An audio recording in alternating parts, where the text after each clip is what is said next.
Welcome back. Another episode of No Cap Sports, man. As always, got to keep it the same. Josh, hit us with that five, man. Man, appreciate you, Nick.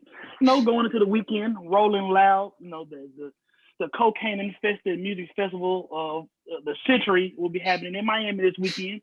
Let me just read you off the three headliners for the weekend today, tonight, tomorrow, and on Sunday. Let me gauge y'all's reaction. So on Friday, we got 21 Savage, Lil Baby, Playboy Cardi, Ski Mask, but Moneybag and Currency, a pretty solid group, guys I really like, and I think that have a lot of appeal.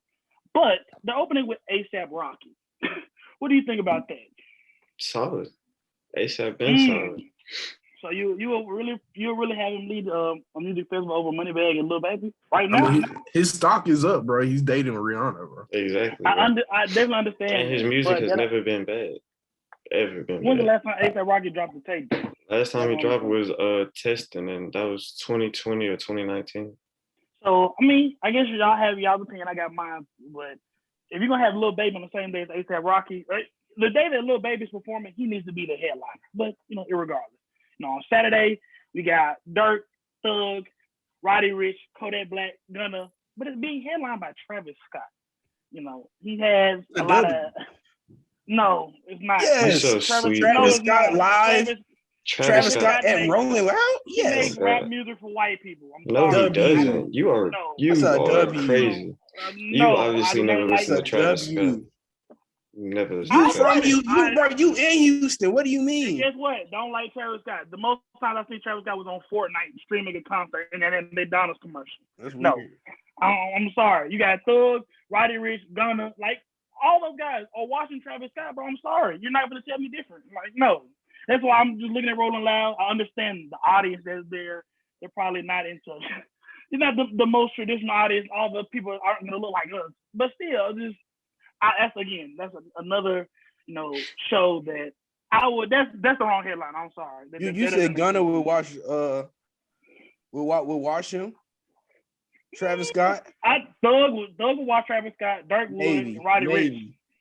Roddy, bro, no, stop. Yeah, Travis Scott in the verses against all of them except for maybe Thug, Young Thug, we watched them. That's a fact. Last time I listened to a Travis Scott record was never. No, he got that good one that Brian McKnight dropped with Amigos that I like. Oh my goodness, you sleep. The only one I didn't even like was his last one he dropped. You like Astro World? I'm sorry. And then the end. No, bro, I like Astro World and Houston though, but the actual album. Whatever. And all these people, Houston people gonna hate me. I really don't care, but it's okay.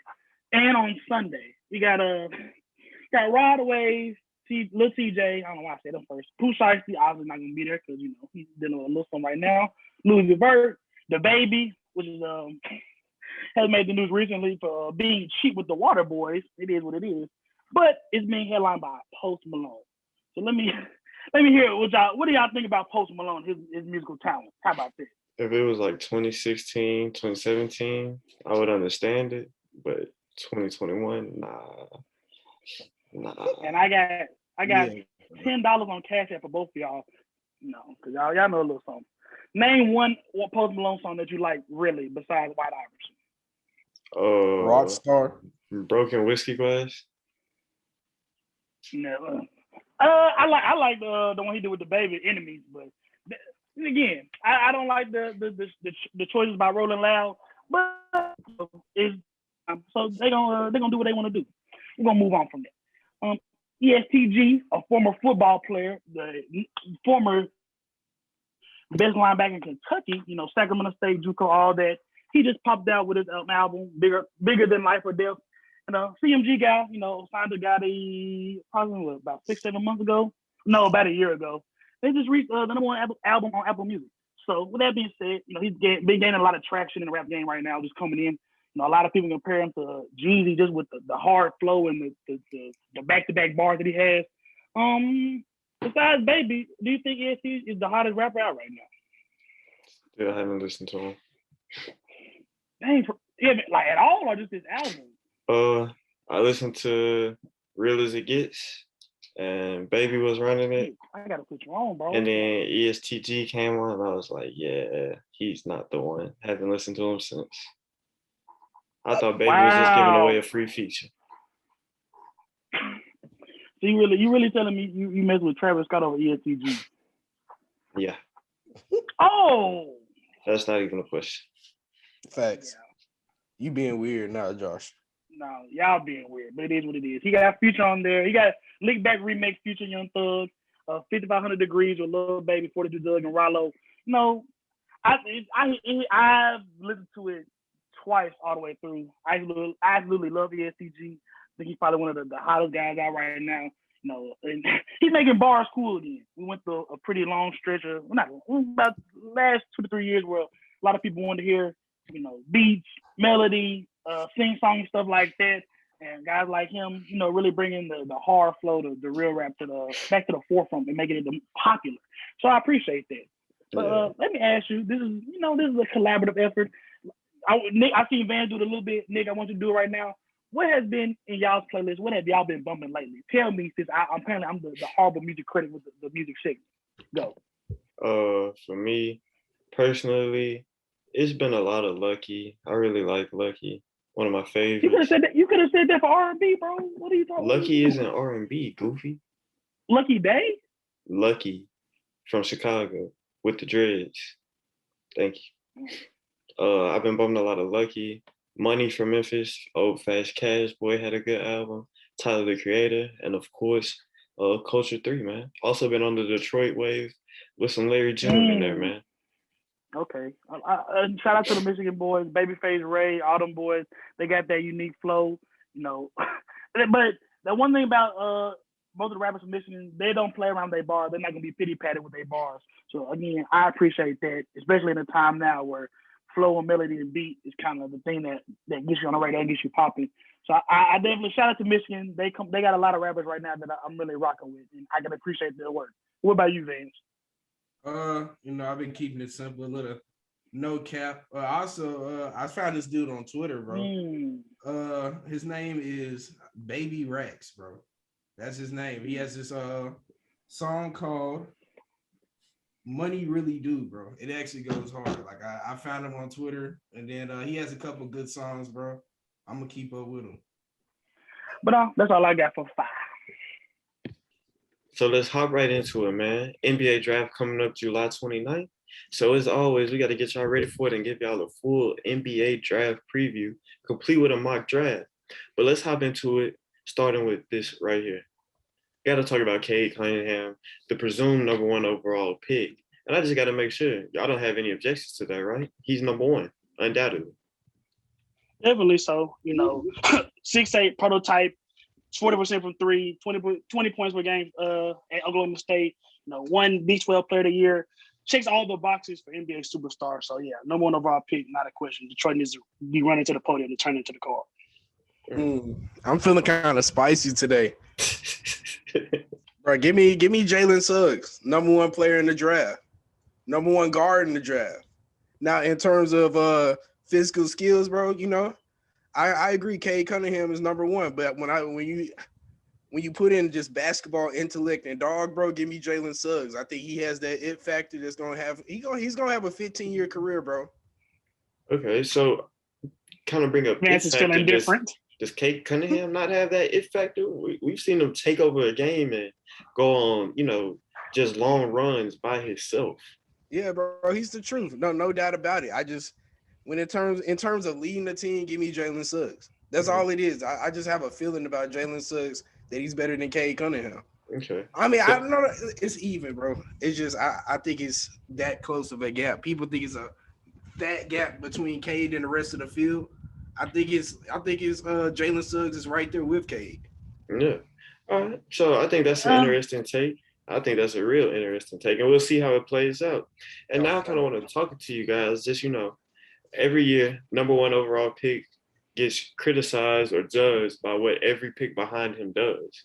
So 5 years from now, 5 seasons down the line, do we think Cade will still hold as the number 1 overall player from this draft? I mean, a lot of it depends on circumstances, what Detroit does with him, injuries, staying healthy, at this point, how microwave our society is, playoff success, we're talking about 5 years. And not a lot of that can't be determined right now, but in terms of his base skill set, I respect your opinion, Vance, but I think you're trying a little too hard to be a little different right now. I think this is guys that definitely a generational talent, with the track record of the past 10 years of number one overall picks. I think he'll be in the upper echelon, not so the AD Zion category, but that just star tier right below to where, he can guarantee you a winning record, on a 7-8 seed in the playoffs. I think he's that good. Like, look at him right at Oklahoma State. You take him off the Oklahoma State roster, that's not a tournament team. He did basically a lot for Oklahoma. He was Oklahoma State's offense. He was there because his brother was on assistant coach on the staff. And he led that team to a 5th seed in the NCAA tournament, and they had a pretty good run. So he's already had the experience of being, the primary guy on the team, booing a team with, lowered expectations. So I don't think the transition for him would be as big as, a guy like Suggs or a guy like Jalen Green that had, suitable teammates around them and had guys that they didn't have to constantly be the focal point of the defense. Everything good you said about Cade Cunningham, I agree, bro. I think he can be a generational talent, but I also think Jalen Suggs is right there with him. Everything you said, he led his team to a 5th seed. Jalen Suggs led his team to the number 1 seed overall. I mean, he had help. He had a nice team. I think that helps him out Very a lot. nice team. I still think in terms of leading the team, I think Jalen Suggs is the truth. That's fair, man. That's fair. Because Jalen Suggs, in my opinion, is a true leader, a true point guard, a guy you want to lead your team, as opposed to Cade Cunningham, who, as Anthony Sain said, is just a hooper. He's a hooper. Thanks. No, and I'm not gonna disagree with you too much, Vance. I think that a lot of people have put a huge gap between Cade and the rest of the field. I'm a Jalen Suggs guy myself.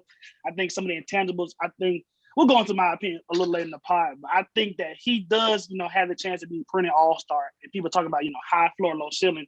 I think he has a chance to be, a guy that can carry a franchise as well. But, a lot of drafts, he will be the number 1 overall pick, especially what he did at the end of the tournament. But, Cade Cunningham is a guy that I think we can see, it's early right now, but, getting a bus in the Hall of Fame someday. Sure. Hey, bro, he is literally the epitome of what the league wants right now. Big guards, guys that create on ball. They had to be able to exceptional shooters. That's all we're looking for. And I say that as a guy that just won, that became the focal point of an NBA championship team. Can't shoot outside 15 feet. But regardless, today he is the prototypical prospect for the NBA right now. He's perfectly suited for the game. Give me a stat line. Let's just say he ends up in the Detroit Pistons. Give me a stat line for Cade Cunningham in his rookie year. 18, 5, and 7. Just off the top of my head. Pretty solid. I think that's the I think that's a good stat line. Rookie of the year? Depending on what Suggs do during, like, I don't think rookie of the year always depends on who goes the best rookie, but who might have the most playoff success. So depending on like what I think, we'll talk about it later. But I don't think his team will be as successful as some other rookies. So that made these reasons he not. I'll ask you again next week. Well, for me, I'm gonna go and answer the question right now. I think Cade Cunningham is gonna be rookie of the year simply because he's gonna be the guy that the most is gonna be asked out of from the jump. You know what I'm saying? You look at LaMelo Ball and Anthony Edwards this year. That came down to consistency. Anthony Edwards didn't start out as hot, and LaMelo played consistently throughout the year.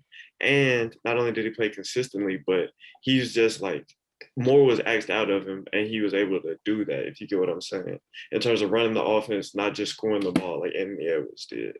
And so I think for that reason, Cade Cunningham's going to come into Detroit. They're going to ask him to do just about everything a typical point guard ball handler would do. And I think he's going to put his full array of skills on display. And I think we're going to see that he's a complete hooper, and he's going to walk away from this season with the Rookie of the Year trophy. Well, let me ask you this, Vance, because I think you was a big Ant-Man guy. Do you still think Anthony Edwards is better than LaMelo Ball? Yes. Okay, that's fine. I predicted you feel that way too, Nick. I think so. But LaMelo won't. I really think they're about even. I think it's about even. Two different things. I just want what Anthony Edwards does more than I want. I feel that. I'm just saying to the point that I think LaMelo, his Rookie of the Year case was kind of buoyed by the fact that Charlotte played their way into the playoffs. They got up to a good start. They was like the league pass darling. I think if you switch roles with them and put LaMelo in Minnesota and Ant in Charlotte, I think that it would have been a runaway. I think LaMelo would have did worse in Minnesota than what Ant did. Ant probably would have shined a lot more in Charlotte just because of the circumstances. Mm-hmm. The best rookie will not always win the Rookie of the Year. Point. Yeah. Looking at Cade Cunningham, I think we've all agreed he's a generational topic.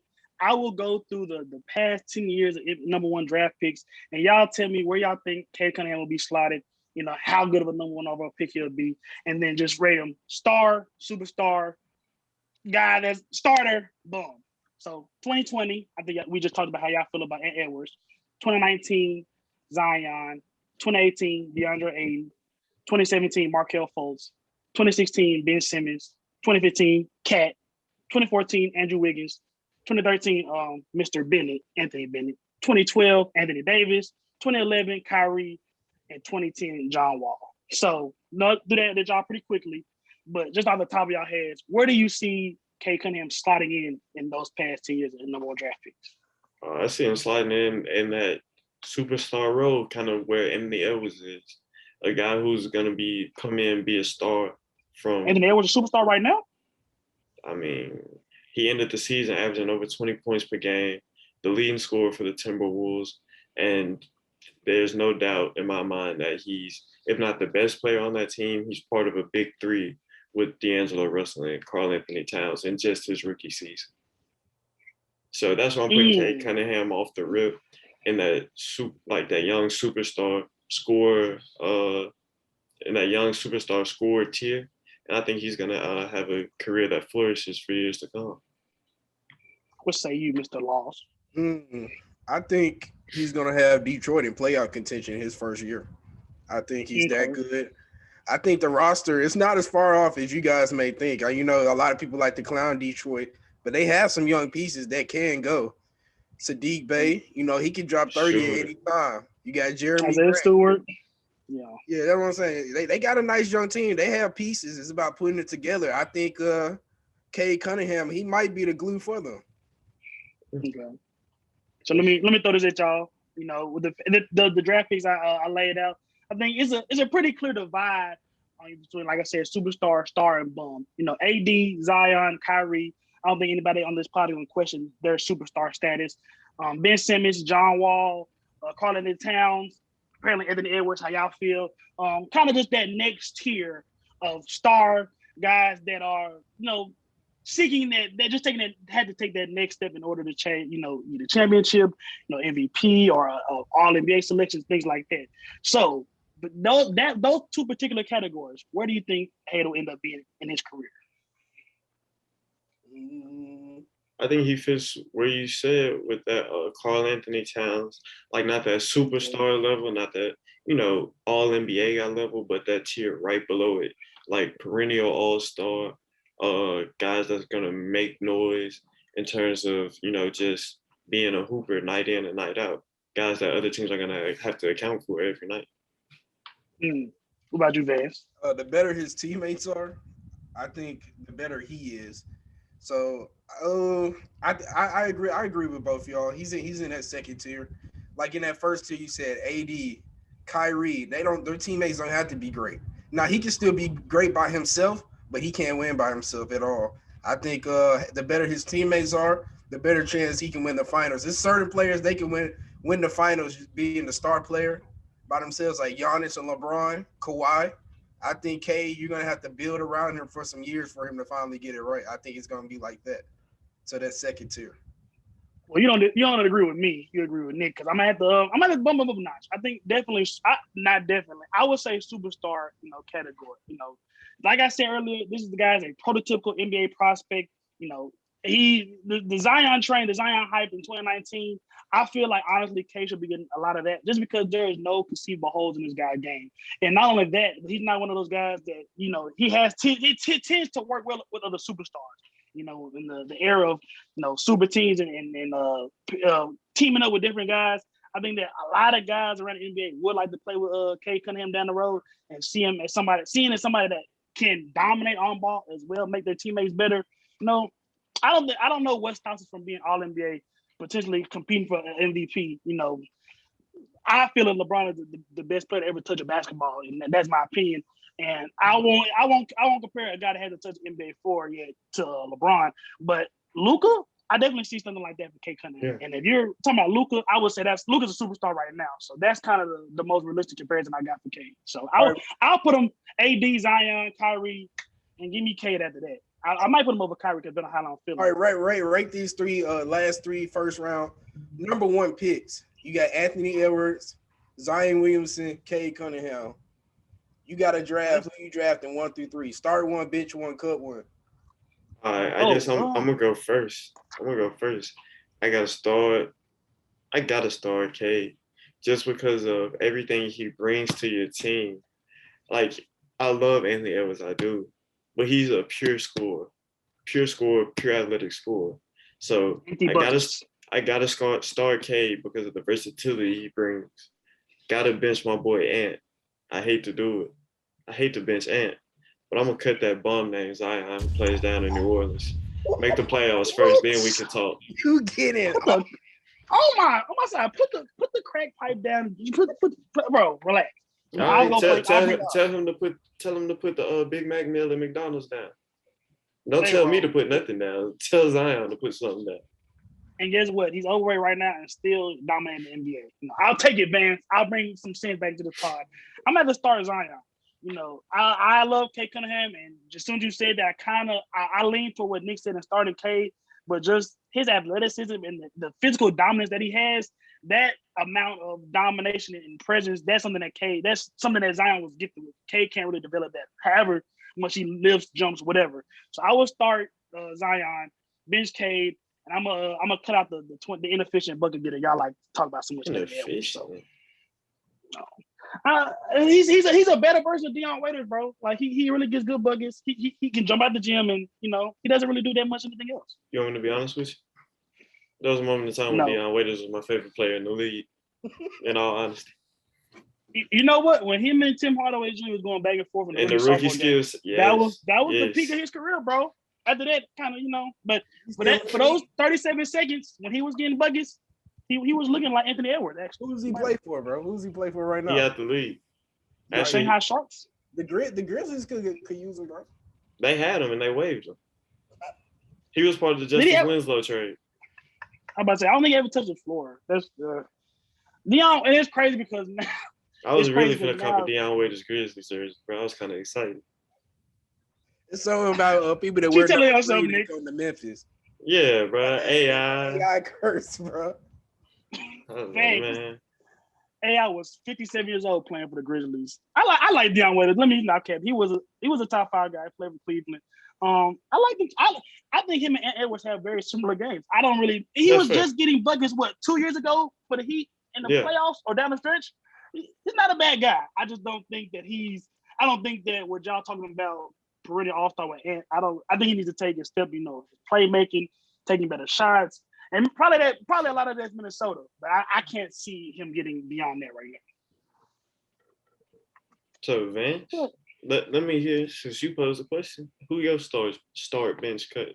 Okay, I'm gonna have to start Zion Williamson, bro. I know you a hater, Nick, but it's just something about what he out of shape and he's doing this, bro. He's in Barkley mode right now, bro. As a rookie or a second-year guy. In shape Barkley mode. It's going to be something scary, bro. I think it's going to be very, very similar to what Giannis did this year. Once he gets fully right, which might be this upcoming season, and you get the team around him, I think he's going to have the same path as Giannis, bro. He's going to have the stats. They're going to be wondering. What do you say? He had a team around him last year. I was an all-star. Bro, LeBron had that same team and couldn't make the playoffs, bro. So I'm going to give him a pass. LeBron was also hurt for what? More than half of the year? No. They wasn't in playoffs I think when he was healthy. No, that was the year he messed his groin up. I know, but he messed it up around Christmas. He had 3 months to, get a head start. I like what you said, man. The comparison to Giannis.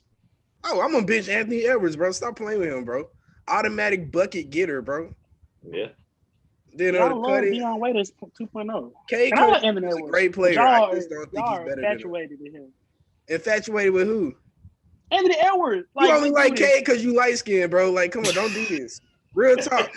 Anthony, That man is gonna be in Detroit. He is not worried about you. You can hop off his meat, sir. bro, Anthony Edwards, 20 points a game, 1 assist, 40% from the field. That's what y'all care about that much. That's what y'all really falling in love with. And a great post-game interview.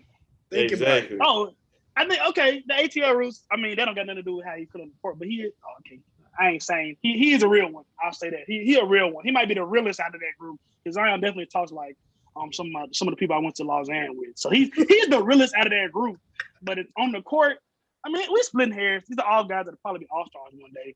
Yeah. But I really don't like his game at this point. It's just like how many guys in the NBA could really go out? Wait, hold on. Time out. You said you don't like his game at this point. In all honesty, how many Timberwolves games have you watched? Thanks. Touche. I've been catching highlights for sure. Talking about how we all feel about Edwards, Cade Cunningham, just because the way the NBA is being played right now, we're gonna go in and give our rankings for our top 3 bigs, guards, forwards, see how they'll stack up, and we'll see. There may be some surprises in this list. So Nick, you want to start off first? Give me your 3 best guards. Yeah, so I'm gonna start out 3 best guards. Y'all are real heavy on Jalen Suggs. I'm not. Jalen Suggs is a guy who's very solid in everything, but he's not exceptional in anything, especially when it comes to scoring the basketball.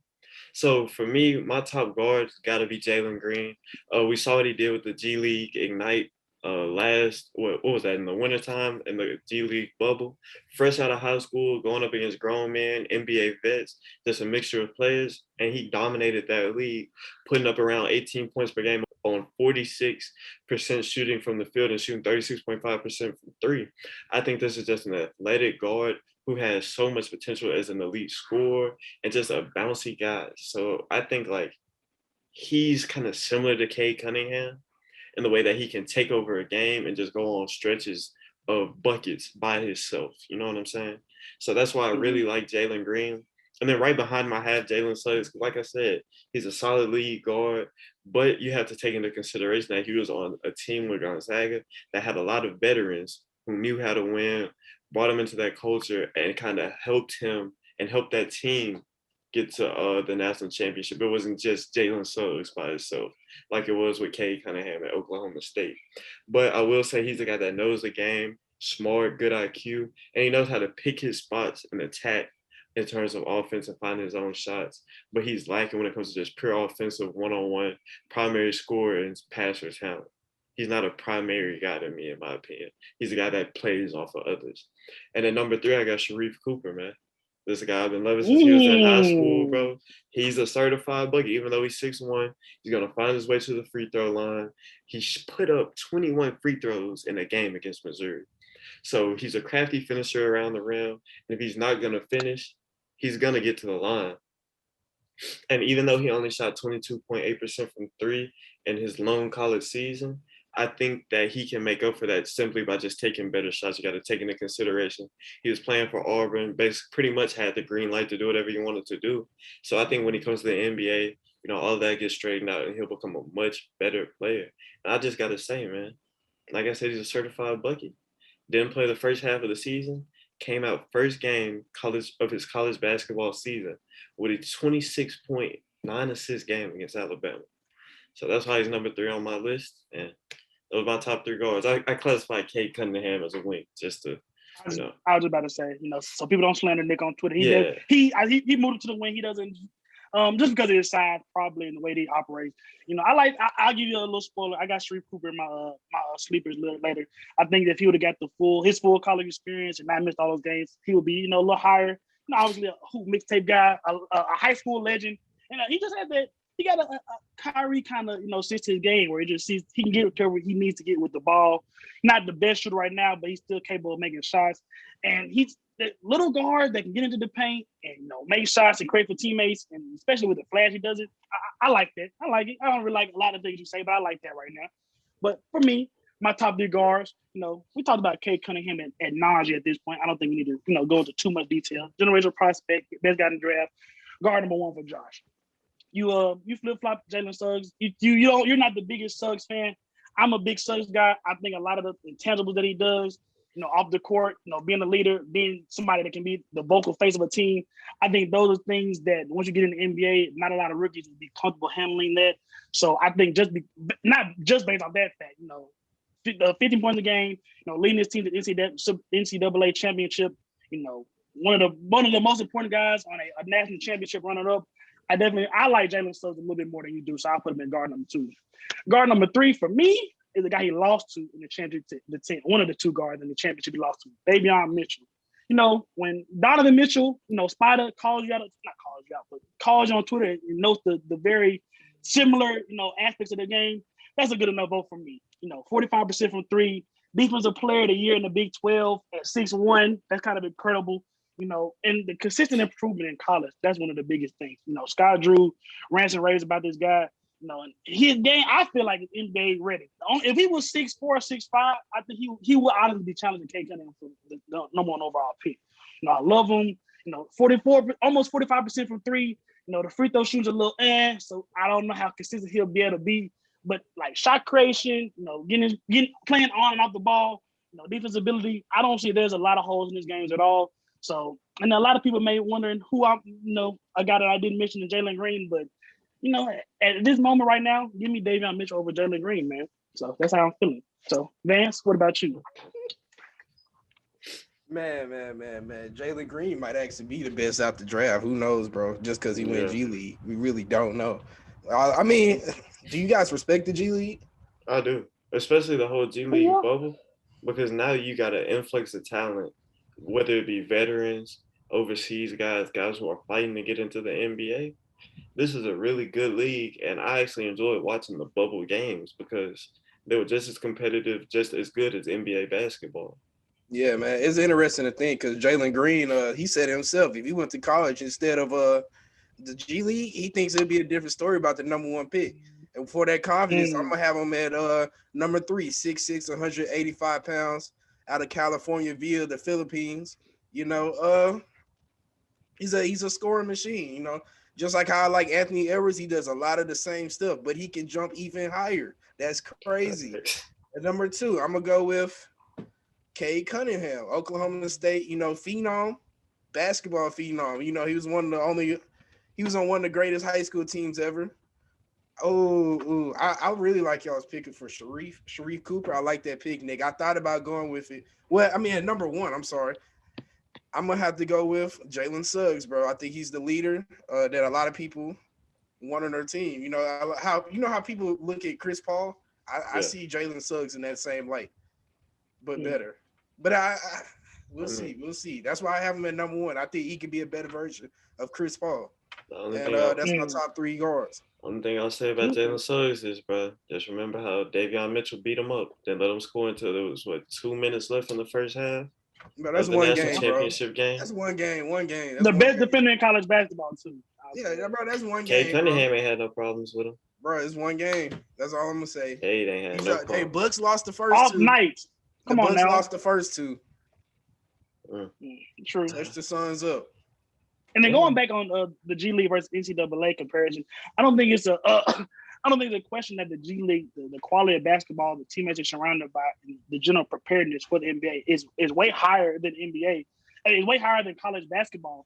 And we see, a guy like Jalen Green having, the G League or the NBL in this top 5. I think that will be a bigger trend, with top prospect that's not really concerned about the publicity, guys that had that 5-star ranking coming out of high school.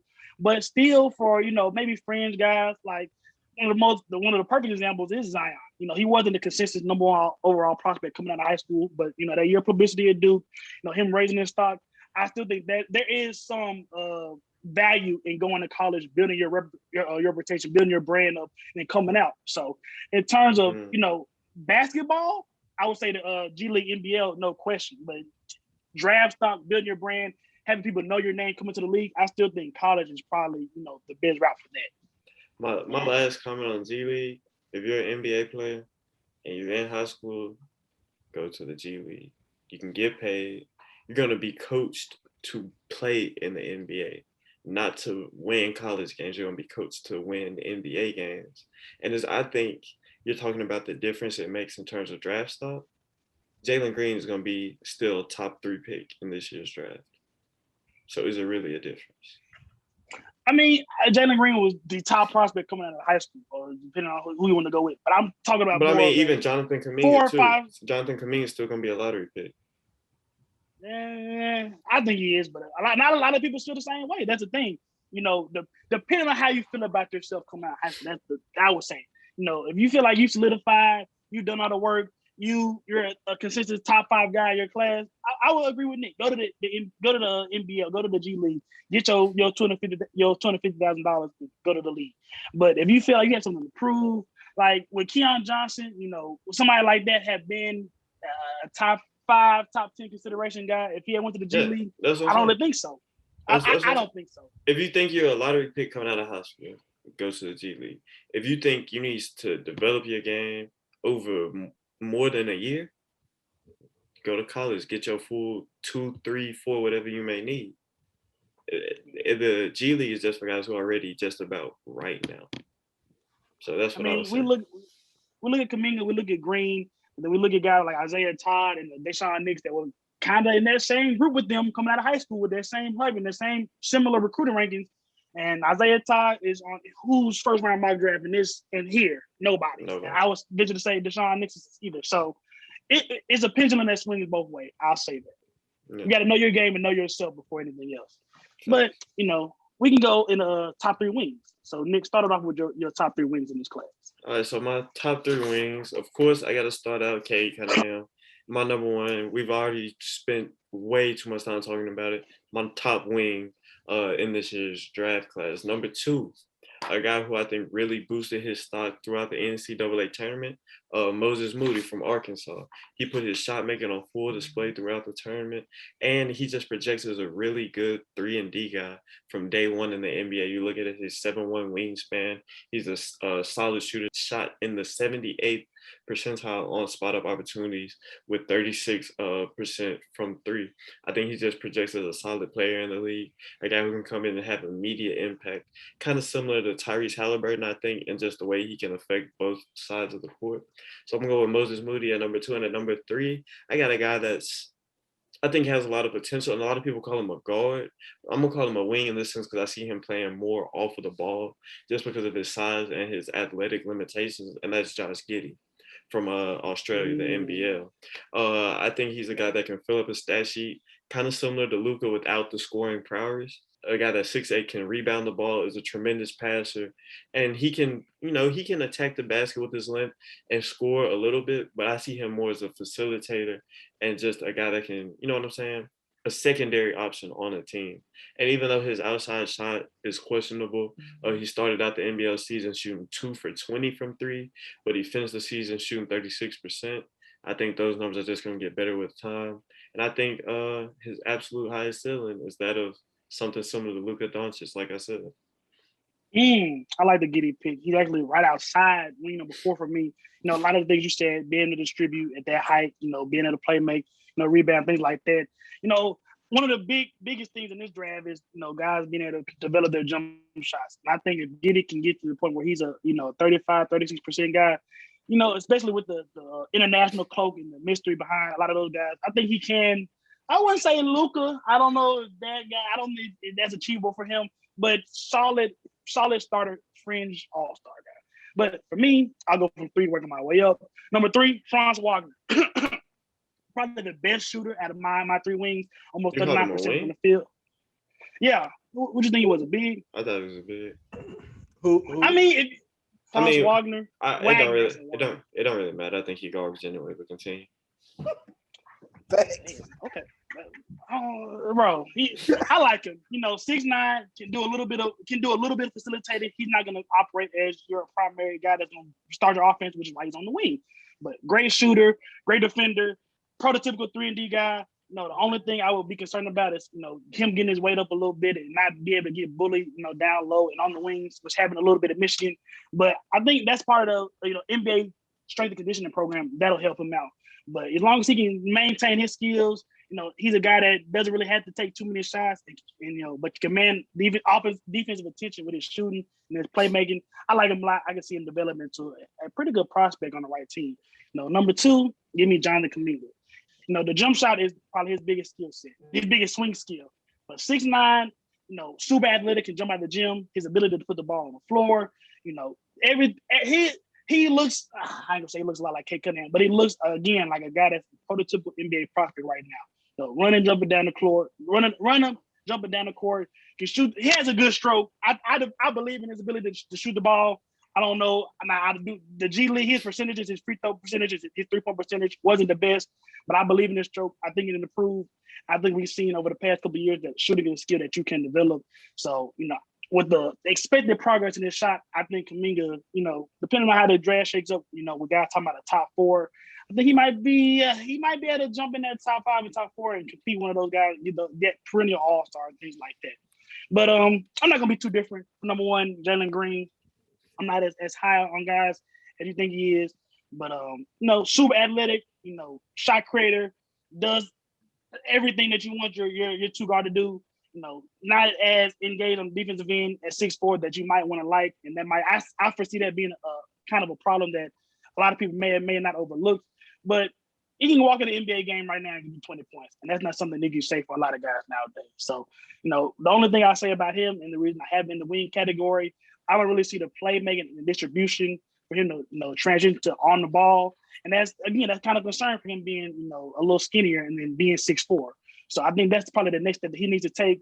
But for guys that right now that can light it up, and all the highlights, and when they compare you to Kobe, the late Kobe being Bryant in high school, you're doing something right. So I may not be as high as on him right now, but perennial all-star wouldn't surprise me at all. So Jalen Green, my top wing in the class. But Vance, we'll round out you. Let's hear about your favorite 3 wings in this draft class. Okay, thank you. I'm gonna say number 3. We're gonna go overseas with it. Josh Giddy. He's a long-rangey player. He's a little slower on the slow side from Australia, but I like what I see in terms of the stats section. He can fill it up. His stats kind of remind me of LaMelo when he was playing overseas also. Number 2, I'm gonna go with Scotty Barnes. He's a long-rangey wing out of Florida State. That's a wing factory over there. He reminds me of Jonathan Isaac. If he can get the shot consistent, shoot around 35% from 3, and then be a nice mid-range player, I think he can see a lot of time in the NBA. At number 1, I'm gonna go with Jonathan Kaminga. ESPN has him listed as a power forward, but I think as his game progresses, he's gonna move into that small forward, almost like a Kawhi Leonard type of way. So I'm not saying he's gonna be as good as Kawhi. I think he has that type of ceiling, though. I think he's very talented. But that's my top 3. Okay, I like it. We'll transition now to the big men, which ironically, big men don't really perform like big men in the NBA nowadays. They kind of look like wings, honestly. But traditional guys that will suit up at the 4 and 5. My apologies. Scotty Barnes probably don't watch this, but if you do, my apologies, brother. You're gonna function more on the wing. But for purposes of this, for me covering my ass, I'm gonna have to put you in the bigs category. So starting off with number 3 with the bigs for me, I'm gonna have to put Keon Johnson. Not a lot of bigs in here. I don't even really project him in the lottery. But big guys that stretch the floor, those are all the rage now. We try to throw them all in the unicorn category. 39% from the field. Guy that he can protect the rim, bouncy athlete. I think we all saw him at not the NBA combine, the Rich Paul combine, where his head was literally at the rim. So yeah, long bouncy guy.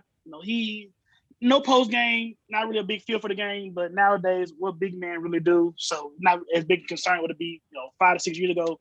So yeah, Keon Johnson for me, number 3. Number 2, again, my bad, Scotty Barnes. He doesn't even function as a big man primarily, but with his complete lack of a perimeter scoring game and jumper, he might have to develop into a 4 or 5 at least early on to get on the 4. But dynamic defensively, can switch 1 through 5. Ball handling ability, great feel for the game. And a terrific rebound for Little Hamilton. Guys in that Florida State program are gonna be able to do the dirty work. They're gonna be able to do the things that not a lot of other top prospects will be able to do. So Scotty Barnes, Vance is not too high on him. I like him a lot. I don't really see him as a big in the future, but like I said, for covering my ass, I'll put him as the second best big in this class. And number one, Evan Mobley. I think this is the one legitimate, true big man prospect we have in here. One thing that I really did like about him was him and his brother Isaiah led USC on a deep tournament run. And I think we all know that big men traditionally don't succeed that much in NCAA tournament. But great feel for the game, shot blocking prowess, led the Pac-12 in rebounds and blocks, which is outstanding for a guy that was a 19-year-old freshman. He's been highly accoladed for a long time. Even going back to high school with him, the matchup between him and James Wiseman kind of took James's lunch a little bit in the matchup. So I definitely think that I'd say Chris Bosh, a solid comparison of him, a guy that can step out, have the touch right now, have the rebound and the rim protection right now. The only thing that'll be for him, taking that next step is, his pinch post game and just having to get physically stronger. But like with Suggs, with him and Suggs as well, a lot of drafts, he would be a number one overall pick. But I think Cade Cunningham is a generational guy. So yeah, give me Kai Jones, Scotty Barnes, Evan Mobley. Those are my three top bigs. What say you, Nick? So for me, number 3, I got to go with Scotty Barnes, part of that Montverde team with Cade Cunningham that was absolutely dominant. And I classify him as a big because I see him as more of a power forward, especially with his combination of length. He got a 7'3" wingspan, bro. 7'3" wingspan. That's hard to beat. His motor, attacking the glass and just playing hard, switchability in pick and roll situations. And then he also brings on the offensive side of the ball, passing and shot creation.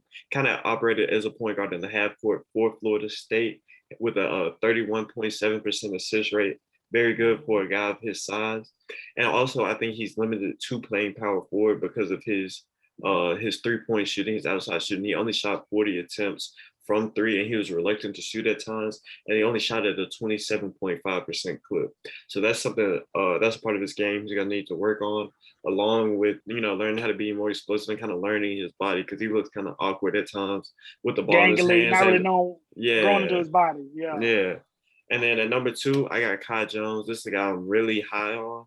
I think a lot of people don't know, but you need to take into consideration, he didn't start playing basketball until he was 15. He was a track star at first. And so when you take that into consideration, you got a 6'11 guy, a 6'11", 220 guy who can run, jump, and plays with a lot of effort. So he can block shots, finish above the rim, all of that, like you just said. And then you throw into that he shot 38.2% from 3 last season.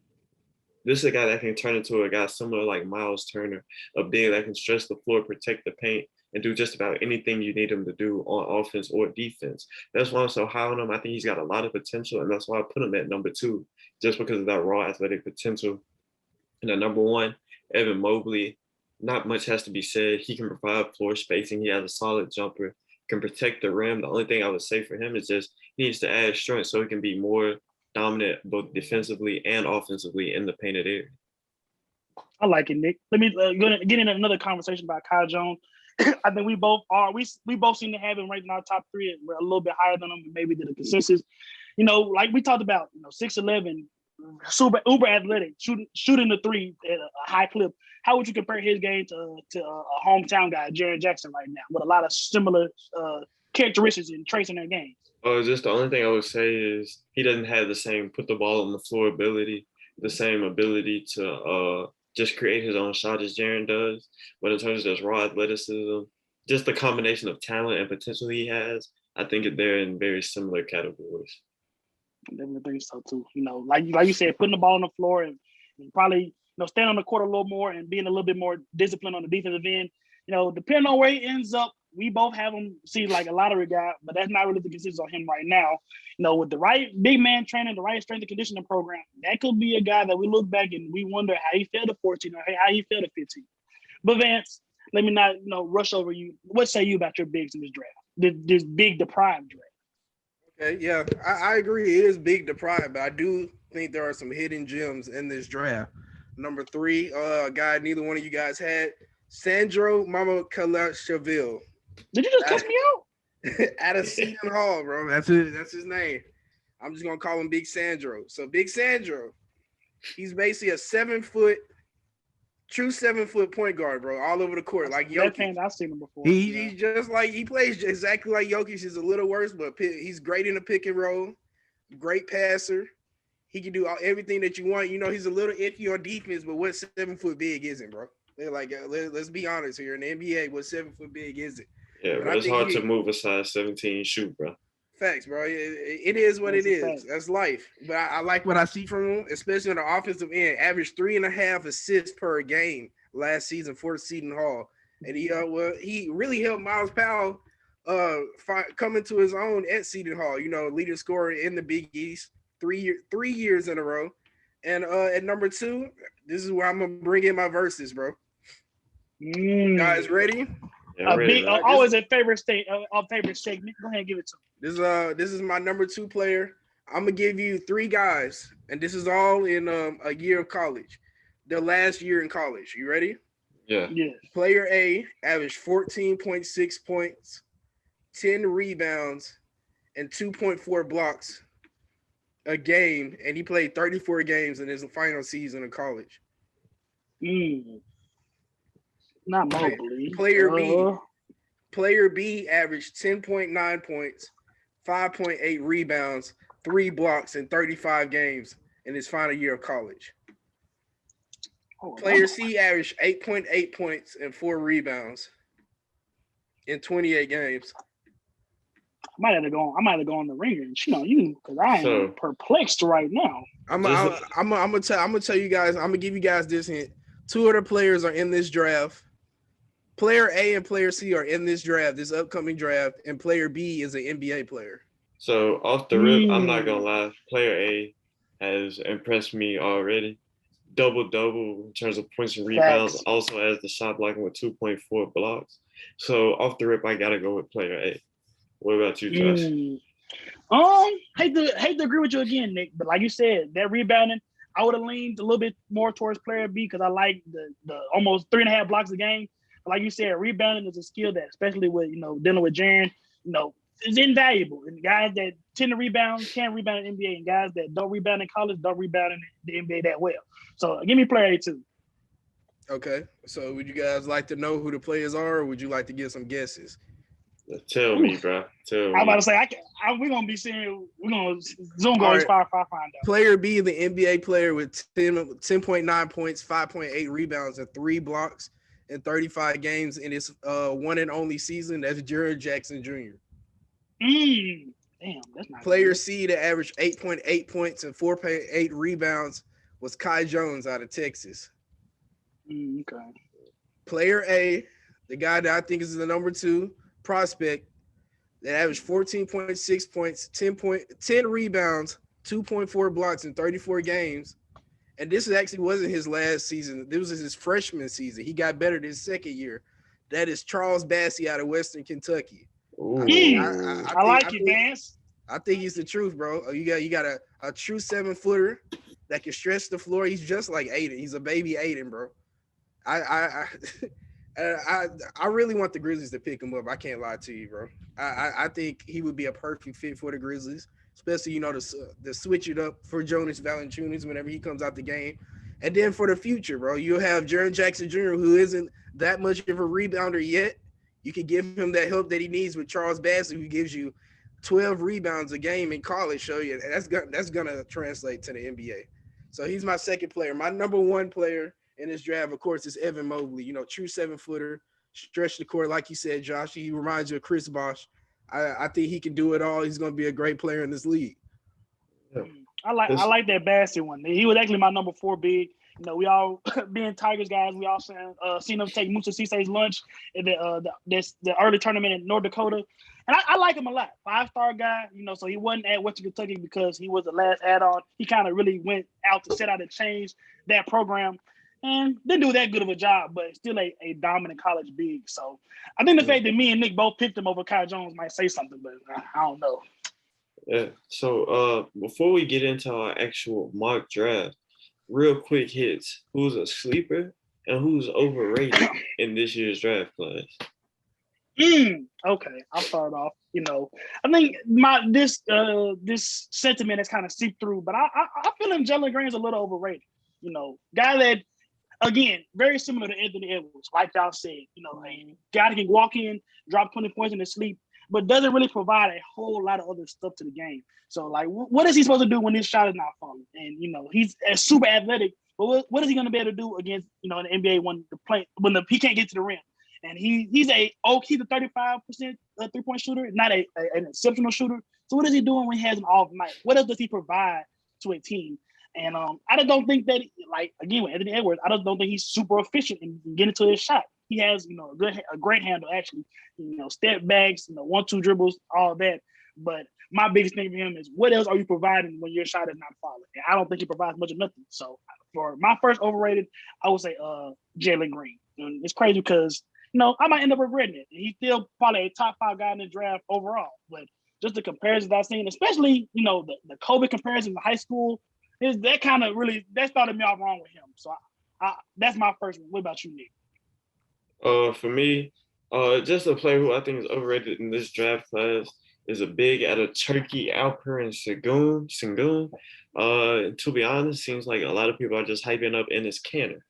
This guy that's 6'9", 240.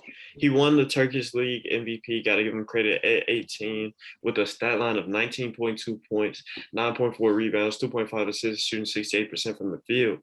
But this is a guy that's yet again 6'9". His offense is predicated on back to the basket basketball. Can't move laterally. Doesn't have a lot of athleticism. So he's going to be killed in the pick and roll in the NBA. And it's just like his whole game is based on, like I said, back to the basket, offensive rebounding. And that's going to be hard to do when you're standing at 6'9" in the NBA. And you're very slow. So that's the guy. That's the big overrated guy to me. Now, also, just to rain on everybody's parade, Jonathan Kaminga is overrated too. He's going to come in, be a liability from day one. He shoots less than 40% from the field, less than 25% from three, and less than 65% from the free throw line. That's just a walking, I don't know, bro. That's just inefficient. Bucket. That's a walking high flyer that doesn't provide anything else. He might have some defensive upside, but outside of that, it's looking scary for him on the offensive end. Vance, give me your first overrated guy. My overrated guy. I'm gonna have to go with James Bouknight out of UConn, 6'5", 190. The stats are there, but it's a lot of makeup. I'm not gonna lie to you. He averaged 18.7 points per game, averaged 5.7 rebounds per game. He gave you 2 assists also, but it was really inefficient.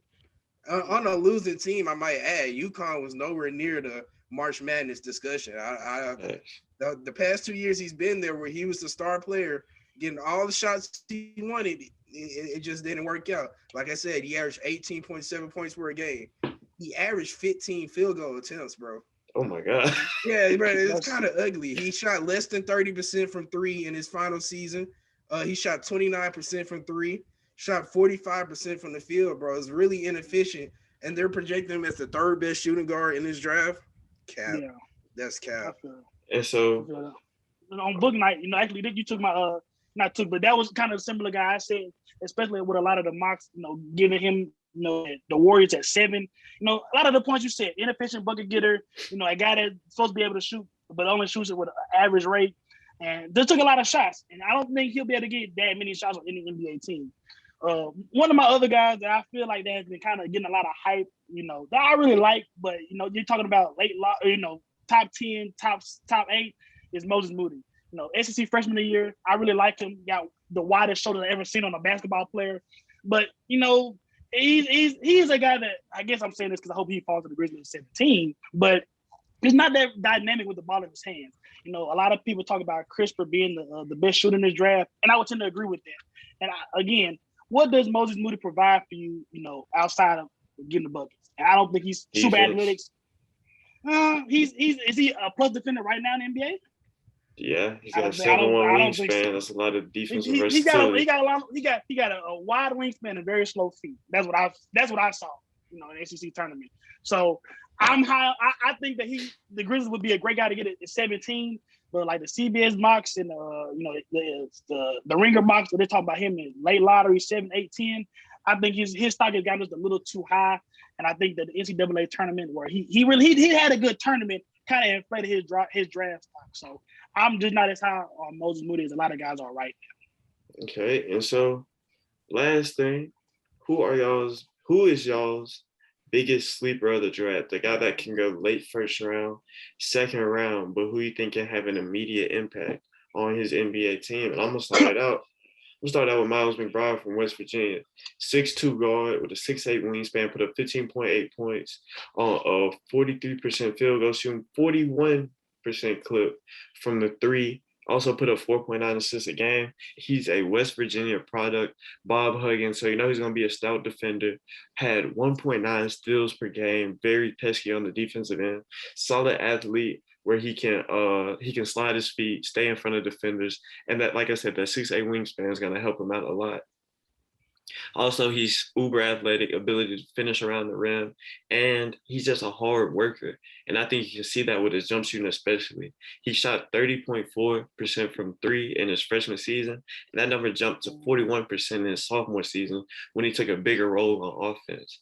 So you just look at this guy, he's a good ball handler, good decision making, 4.9 assists to 1.8 turnover ratio, and I think he's going to be an immediate plus to whatever NBA team he ends up on. I like it, Nick. You know, I'll take it to another multi-year college guard that, you know, starred in college and is not getting a lot of draft hype. Give me an Ayo Dosunmu. You know, 25-6, AP first team All-American, led Illinois to a first seed.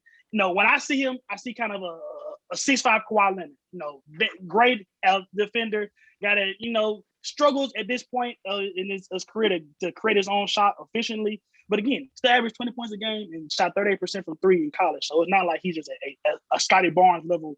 We need to improve your scoring. You know, I don't know why he's not getting a lot of, you know, first round hype. You know, I think that he, you know, being on ball, you know, having success at Illinois, being 25-6, being able to distribute, being able to shoot. You know, he has a lot of the characteristics that NBA teams claim they care about now. When I look at these mock drafts, I'm seeing fringe first round, second rounder. You know, and that's a guy for me outside, you know, it is outside of the top 14, I would be taking a chance on him. He's a guy that he's one of those guys that has a high floor, yet I feel has a lot of room to grow with his shot creation and getting to the line and developing his handle. But as a base right now, as a guy that was, like I said, first team All-American, one of the 5 best players in college basketball, it's not making sense to me why he's not, you know, one of the guys that's convened for that late lottery mid first round conversation. That's just not where he's at right now. So give me Ayo. What's okay. that, Vance? I'm gonna go a route where you guys said earlier. I believe Nick said he had him in his top 3. That's Sharif Cooper. I think no matter where he goes, he can contribute offensively. He's a dynamic playmaker, bro. He you know who he really reminds me of after watching these playoffs?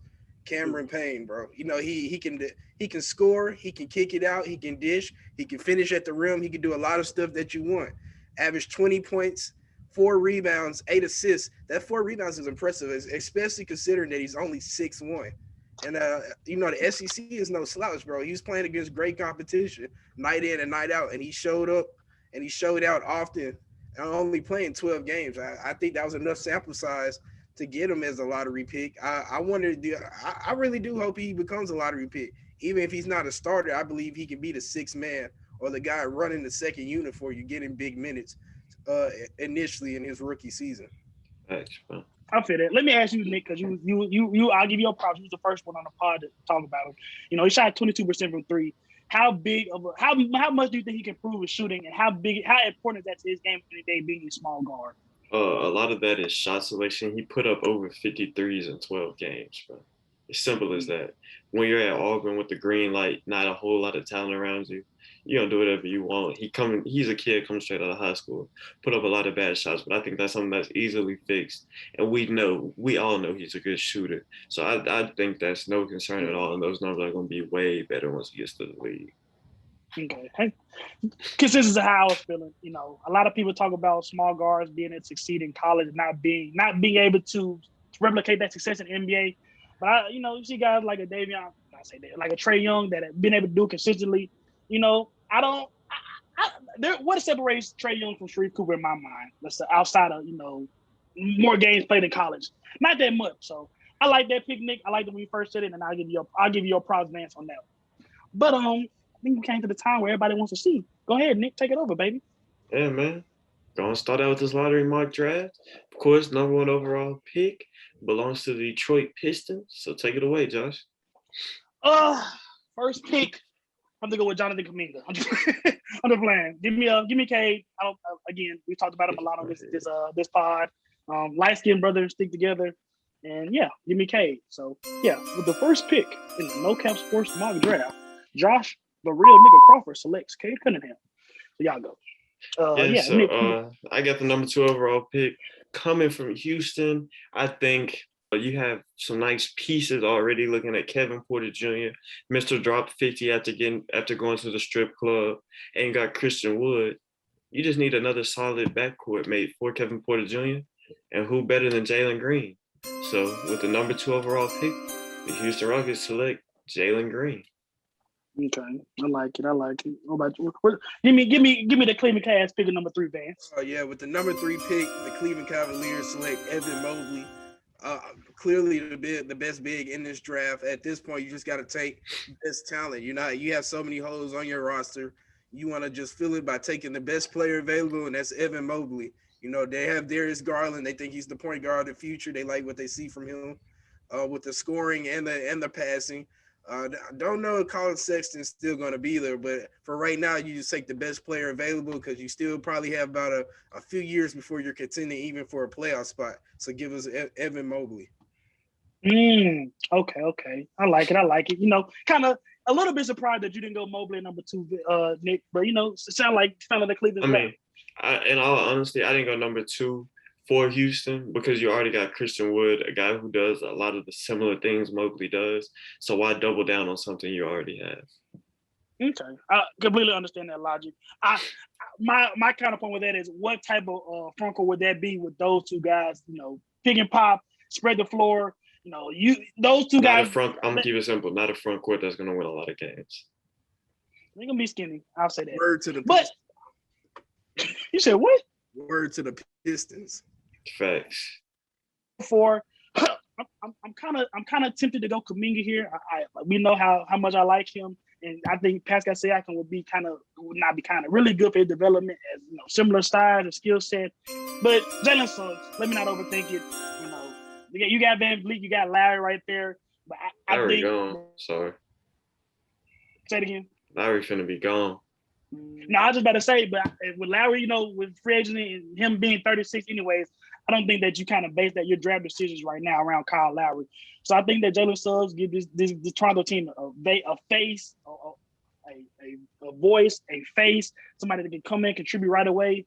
And then with a lot of these top lottery teams, I think that they're going off best available player right now.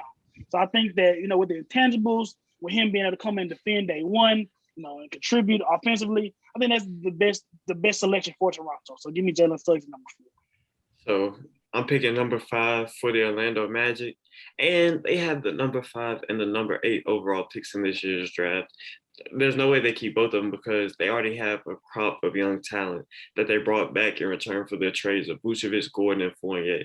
You look at this roster with guys like Markelle Fultz, Cole Anthony, RJ Hampton, Gary Harris, and then the front court you got guys like Chuma Okeke, Jonathan Isaac, Mo Bamba, and Wendell Carter. So this is already a very young team, and they need to evaluate what they have before they add more and more to the mix. So I think one of these picks ends up getting traded.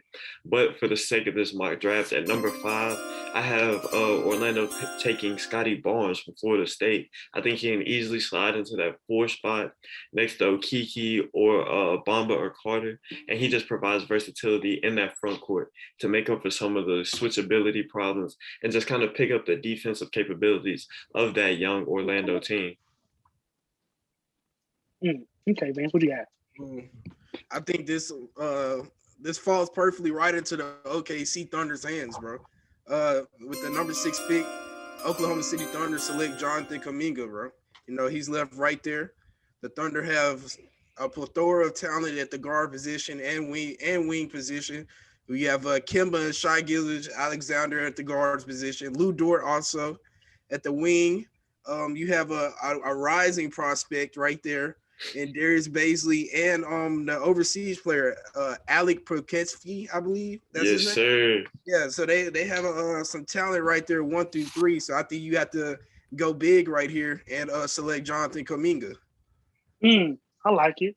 No, number 7, the 7th pick overall Golden State.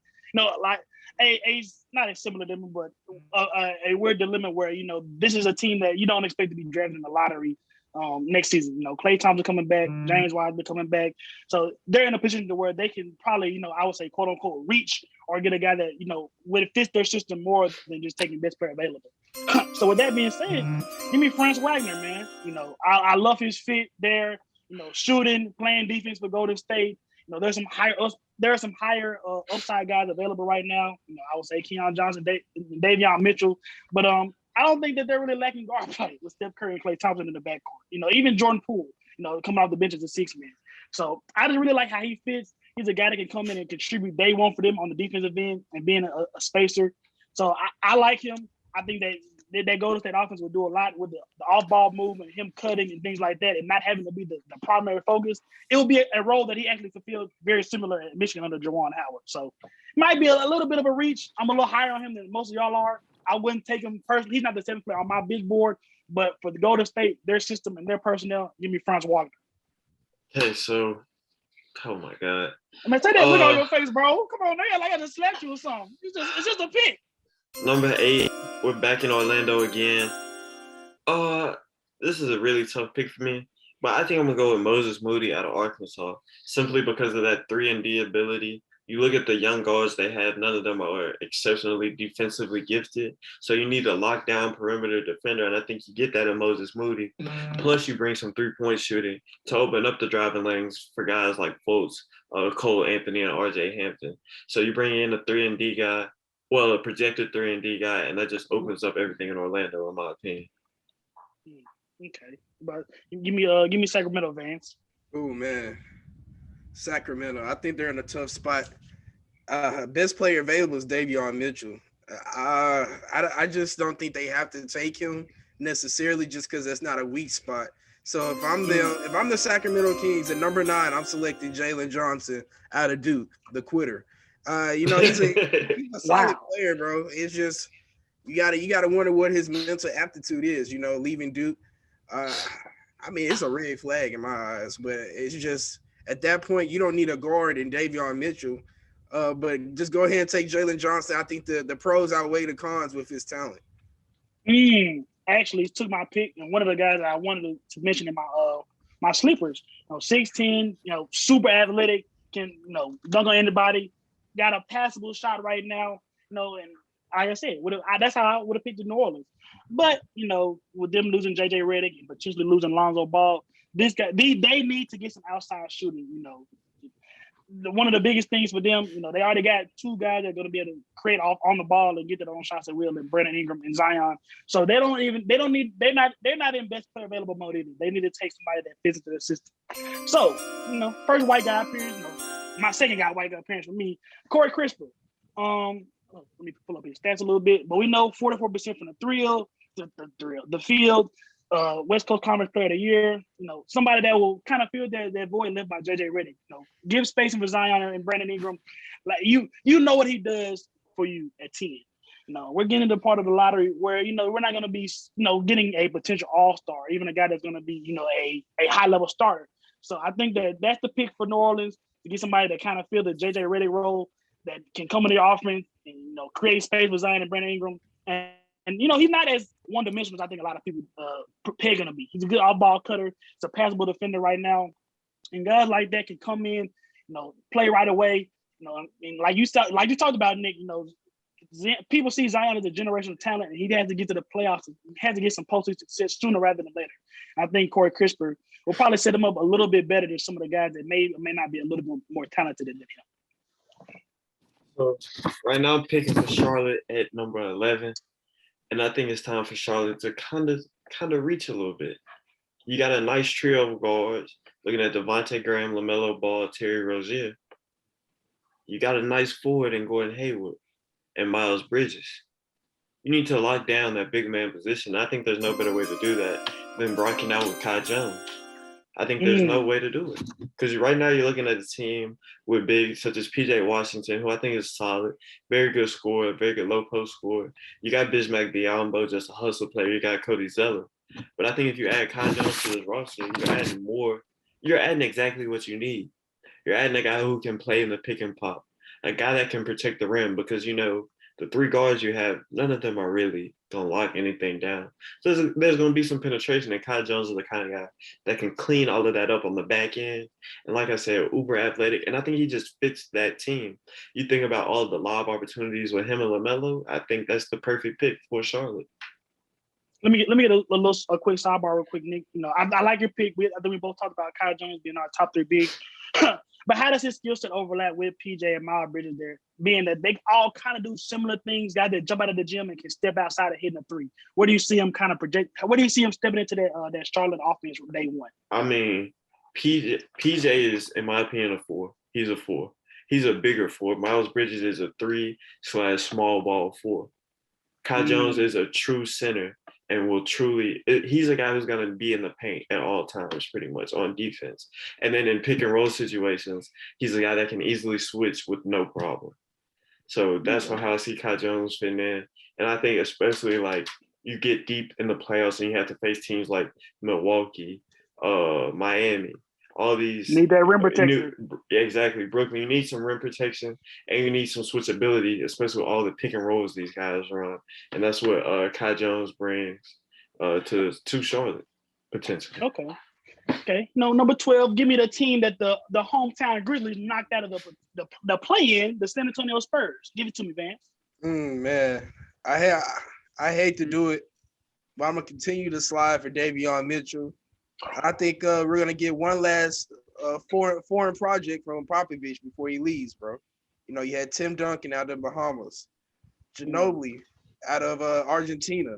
You had Tony Parker out of France, Kawhi out of a machine factory, wherever he's from.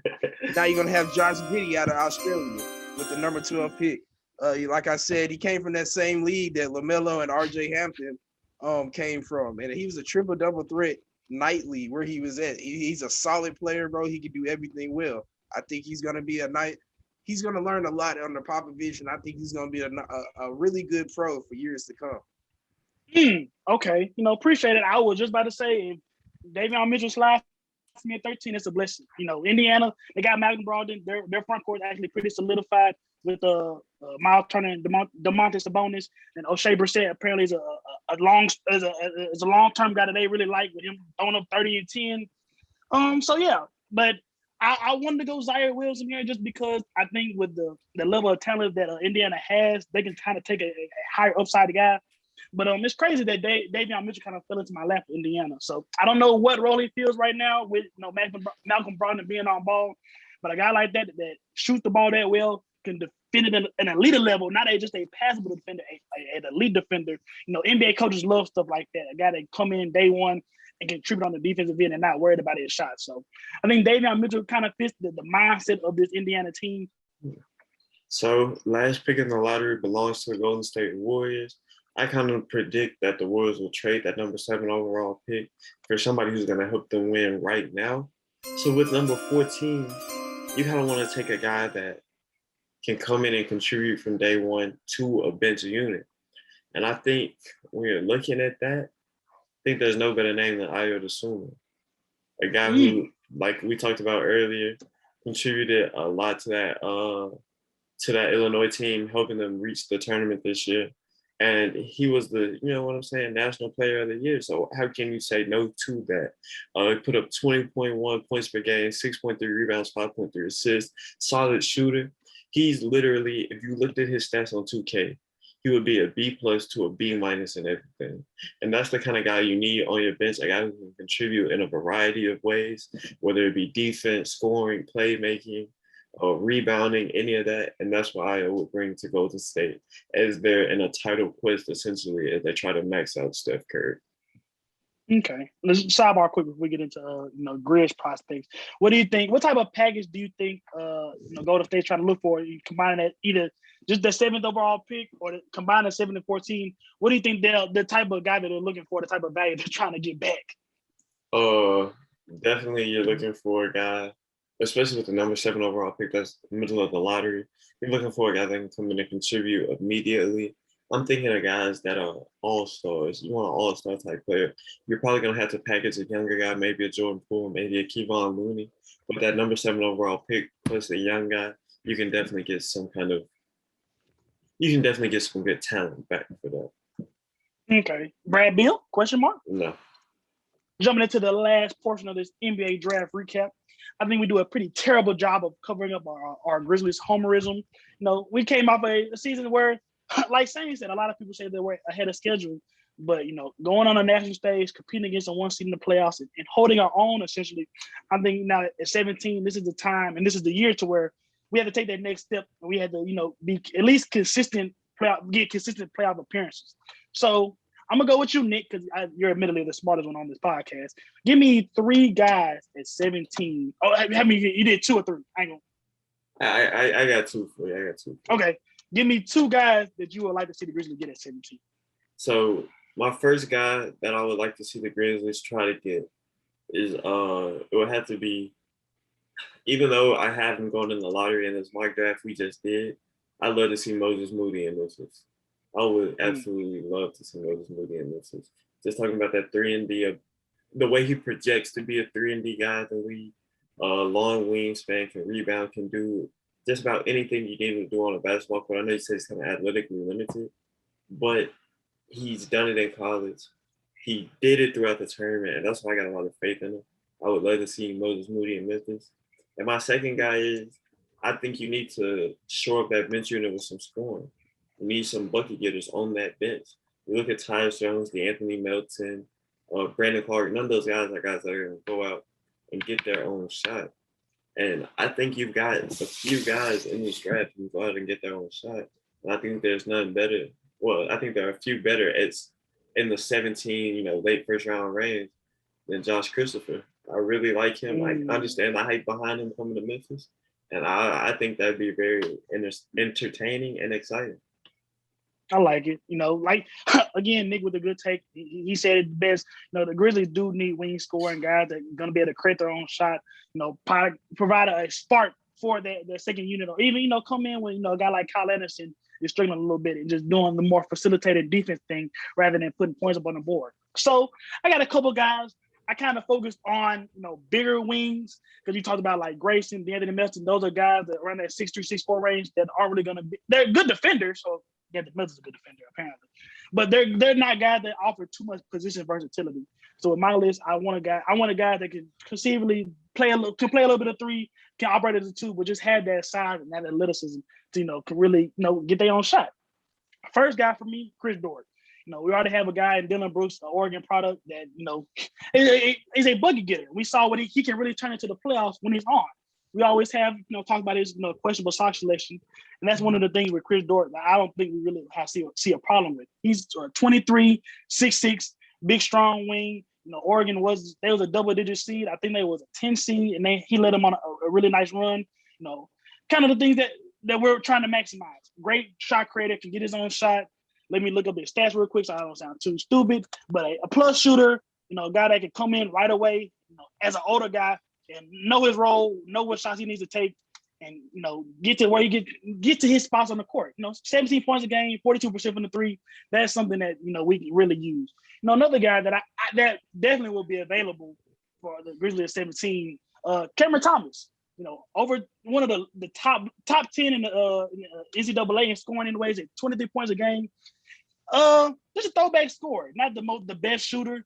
But you want buckets, somebody like a Lou Williams that can come off the bench right away, provide that spark. I think Cameron Thomas can definitely do that. I would want to see him get a little bit better with his standstill shooting, just because he's not gonna get the shots off the second unit that he got at LSU.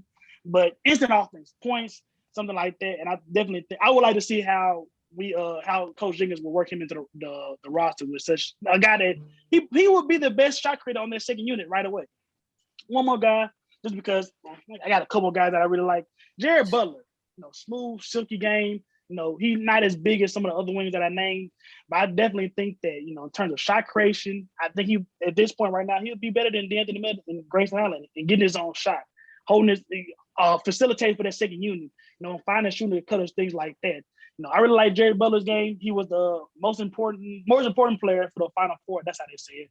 And I just think that, a guy that can come in right away and provide instant offense, which is like a lot of these guys. And my last guy that I throw out there, a little bit of a wild card, hasn't been too consistent as these other guys.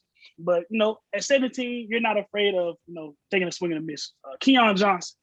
He's a guy that started out, preseason, top 10, consistent lottery guy in the beginning of the season. Struggled a little bit with his shot, but the athleticism, the motor, all that is there.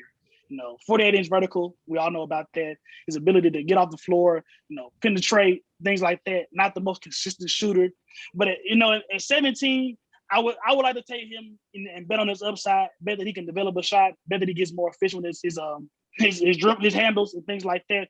And somebody like that come off your bench, I think, just provides, we all know playing sports, reading in between the stat lines, a monster dunk, a huge block. Those are the type of things that you want from your bench guys to provide, and that spark that you need off your bench.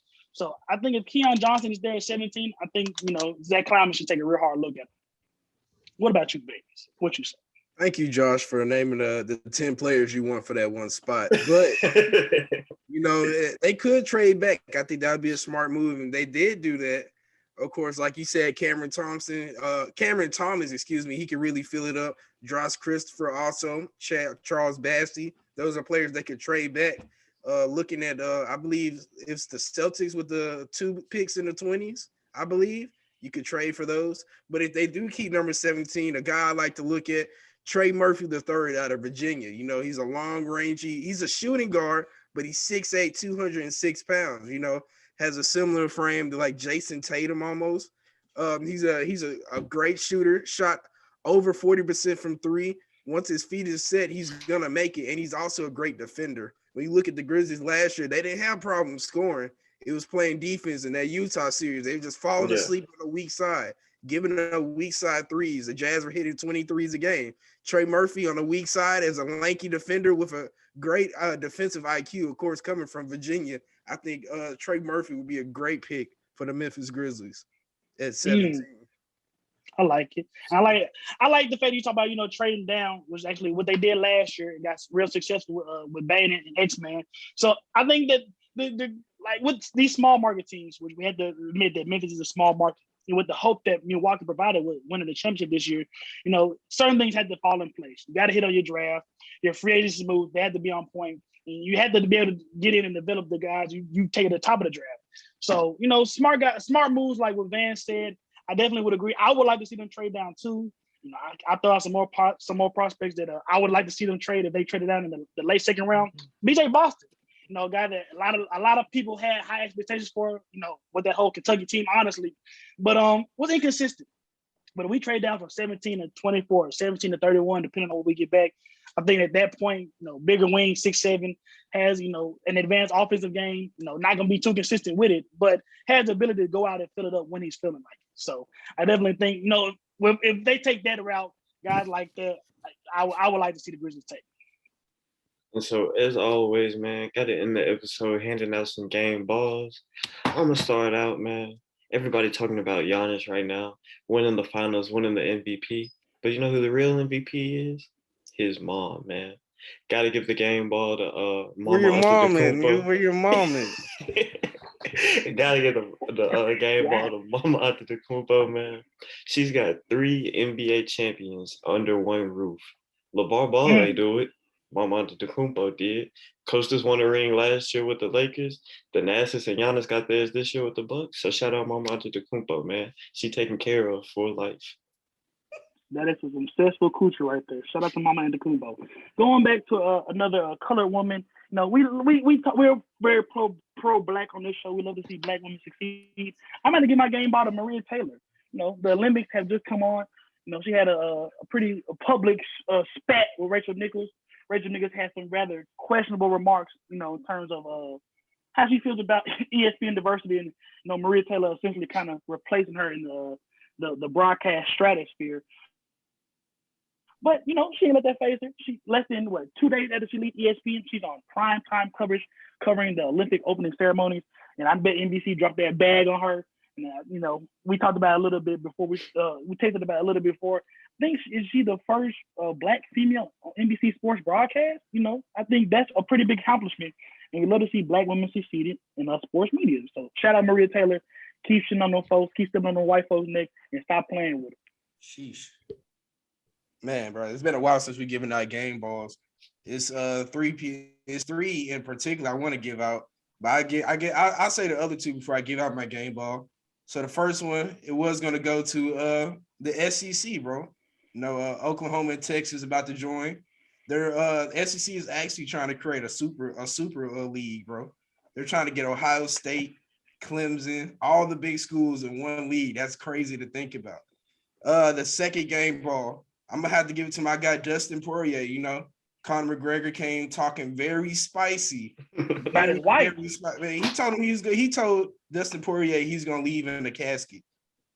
And he left on a stretcher, bro. You hate to see it. But my third person, bro, I'm gonna just have to give it to him for real. You know, I've been a big fan of his for years. What? Blue eyes smoke, not Ricky. No, come back, man. We miss you, man. Feeling like I'm in the Matrix right here. You can't see me? No. Nah, bro. Because I'm John Cena. That's who gets my game ball. He's probably coming back, bro. Let's get it. Okay. You know, Okay. He been gone for years, you know, filming movies, but he's about to go lay the SmackDown, bro. Shout out John Cena. Wow, that was pretty hard. That was pretty hard.